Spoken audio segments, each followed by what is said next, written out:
Hello everyone, my name is Aditya Kumar और मैं आपको बताने वाला हूँ टूल टिप के बारे में।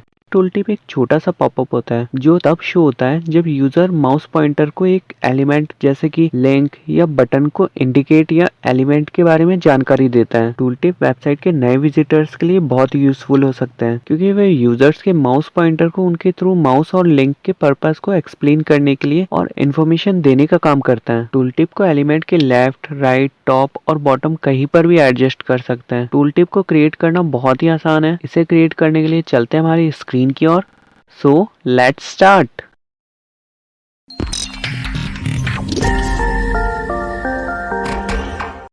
सबसे पहले VS कोड ओपन करेंगे, न्यू फाइल क्रिएट करेंगे, इसे सेव कर देंगे css_tooltip.html नाम से।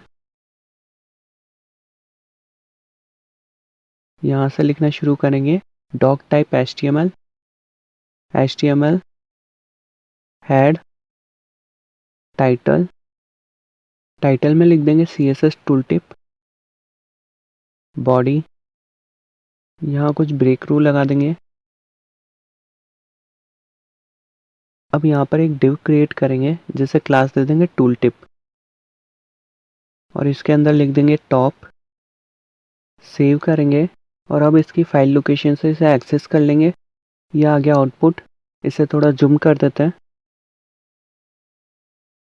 अब टूल टिप बॉक्स क्रिएट करने के लिए यहाँ पर हम एक स्पैन टैग दे रहे हैं जिसके अंदर हम क्लास दे देंगे टूल टिप बॉक्स और इसके अंदर लिख देंगे tool tip. Save then refresh.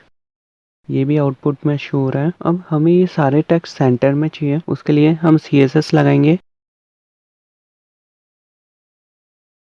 यहाँ लिख देंगे style, body, text align centre. इस लाइन का मतलब यह है कि बॉडी के अंदर जितने भी टेक्स्ट होंगे वो सारे टेक्स्ट सेंटर में आ जाएंगे। Save then refresh. अब ये सेंटर में आ गया। अब हम इस डिव पे बैकग्राउंड अप्लाई करेंगे। यहाँ लिख देंगे dot tool tip background colour #C33। Save then refresh. Background apply हो गया है। अब इसकी पोजीशन सेट करेंगे। यहाँ लिख देंगे पोजीशन रिलेटिव। अब टूल टिप को दोबारा से डिक्लेयर करेंगे क्योंकि कुछ कोड ऐसे हैं जो हमें दूसरी क्लासेस पे भी अप्लाई करने हैं। तो यहाँ लिख देंगे डॉट टूल टिप। अब हमें टूल टिप के टेक्स्ट का कलर वाइट करना है तो यहाँ लिख देंगे colour #FFF। Save then refresh. इसके टेक्स्ट का कलर वाइट हो गया है। अब हम इसमें पैडिंग अप्लाई करेंगे। यहाँ लिख देंगे padding 8 pixel. Save then refresh. ये पैडिंग भी अप्लाई हो गई है। अब इसकी बॉर्डर रेडियस अप्लाई करेंगे। यहाँ लिख देंगे border radius 8 pixel. Save then refresh. Border radius भी अप्लाई हो गई है। चारों तरफ से इसके कोने राउंडेड हो गए। अब हमने जो इसके अंदर टूल टिप बॉक्स बनाया था उसे डिक्लेयर करेंगे। यहाँ लिख देंगे dot tool tip box. Background colour light sea green. Save then refresh. इस पर बैकग्राउंड कलर अप्लाई हो गया है। अब जो प्रॉपर्टी टूल टिप पे लगा रखी थी वही प्रॉपर्टी हमें टूल टिप बॉक्स पे भी चाहिए। तो उसके लिए हम इसे कर लेंगे कॉपी और यहाँ पर कोमा लगा के इसे पेस्ट कर देंगे। Save then refresh. अब इस पे भी वही प्रॉपर्टी अप्लाई हो गई जो टूल टिप नाम की क्लास पे थी। अब इसकी विड्थ फुल आ रही है तो कोड पर आएंगे। यहाँ लिख देंगे display inline block. Save then refresh. अब इसकी विड्थ कम हो गई है लेकिन अभी भी ये टूल टिप इसके अंदर आ रहा है। हम इसे बाहर करेंगे। उसके लिए कोड पर आते हैं और अब टूल टिप बॉक्स की पोजीशन सेट कर देंगे। यहाँ लिख देंगे position absolute. Save then refresh. अब ये इससे बाहर आ गया है। अब इसमें एक प्रॉपर्टी और लगा देंगे। यहाँ लिख देंगे z index 1 visibility hidden. Save then refresh. अब ये हिडन हो गया है। अब हम केवल इसके होवर पे इसे विजिबल करेंगे, तो यहाँ लिख देंगे dot tool tip hover dot tool tip box visibility visible. अब जब भी इसे होवर करेंगे तो ये विजिबल हो जाएगा। अब हमें इसे सही लोकेशन पे सेट करना है, तो उसके लिए इसे थोड़ी देर के लिए विजिबल कर देंगे। इसे कर देंगे कमेंट, सेव देन रिफ्रेश। अब ये शो हो रहा है। अब इसके अंदर एक और क्लास दे देंगे टॉप और इसे डिक्लेयर करेंगे dot top bottom 100%, save then refresh. अब ये बॉटम से 100% हो गया, यानी कि ये ऊपर की ओर चला गया। अब इसे लेफ्ट साइड से सेट करेंगे, यहाँ लिख देंगे लेफ्ट 0%, सेव देन रिफ्रेश। अब ये लेफ्ट से 0% पे आ गया है और अब ये इसके बिल्कुल टॉप पर आ चुका है। अब हम और भी टूल टिप बनाएंगे। उसके लिए इस पूरे कोड को कर देंगे कॉपी, यहाँ पेस्ट कर देंगे और टॉप की जगह कर देंगे right, save then refresh.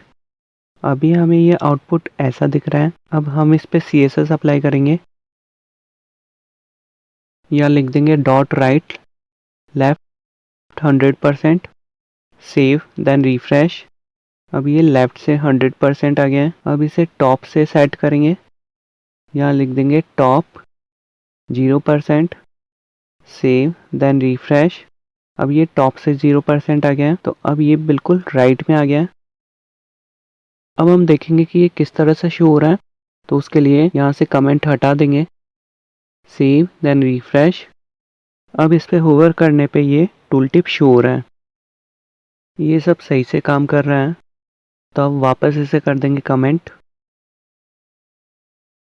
Save then refresh. अब हमें इन दोनों के बीच में स्पेस चाहिए, तो उसके लिए कोड पर आते हैं, यहाँ लगा देंगे एंड ENSP सेमीकोलन। अब इसे कॉपी करके यहाँ पेस्ट कर देंगे। अब इससे इनके बीच में स्पेस आ गया है। अब हम अगला टूल टिप क्रिएट करेंगे। उसके लिए इसे कॉपी करेंगे, यहाँ पेस्ट कर देंगे और यहाँ राइट की जगह लिख देंगे बॉटम और क्लास के अंदर भी चेंज कर देंगे, यहाँ पर भी लिख देंगे बॉटम, सेव देन रिफ्रेश। ये भी यहाँ पर आ गया है। अब इस पे भी CSS अप्लाई करेंगे,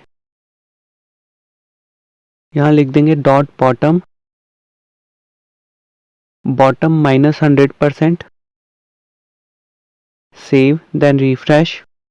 अब ये बॉटम से -100% आ गया है, यानी कि ये बॉटम की तरफ मूव हो गया है। अब लेफ्ट साइड से सेट करेंगे, यहाँ लिख देंगे लेफ्ट 0%, सेव देन रिफ्रेश।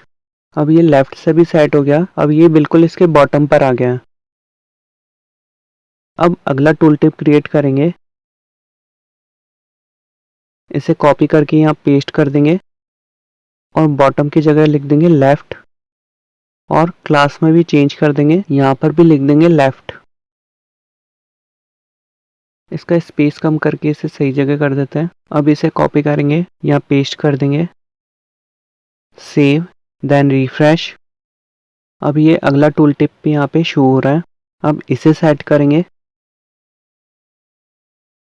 यहाँ लिख देंगे dot left right 100%, save then refresh. अब ये राइट साइड से सेट हो गया है। अब इसे टॉप से सेट करेंगे, यहाँ लिख देंगे टॉप 0%, सेव देन रिफ्रेश। अब ये टॉप की तरफ मूव हो गया है। अब ये सारे टूल टिप सही जगह पर आ गए। अब इन सबको कर देंगे हाइड।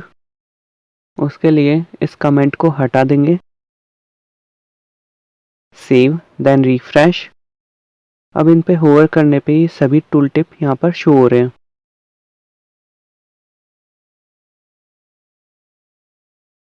इस तरह से आप किसी भी तरह के टूल टिप बना सकते हैं और उसे कहीं पर भी सेट कर सकते हैं। इस ट्यूटोरियल में हमने टूल टिप का यूज करना सीखा और इसे एक सही लोकेशन पे लगाना सीखा और जाना कि टूल टिप किस तरह से काम करता है। आई होप ये ट्यूटोरियल आपके लिए बहुत यूजफुल होगा। अगर आपको ये नॉलेज अच्छी लगी तो वीडियो को लाइक करें, शेयर करें और सब्सक्राइब करके बेल आइकन भी ऑन कर लें। Thank you so much for watching this video. We will see you next time.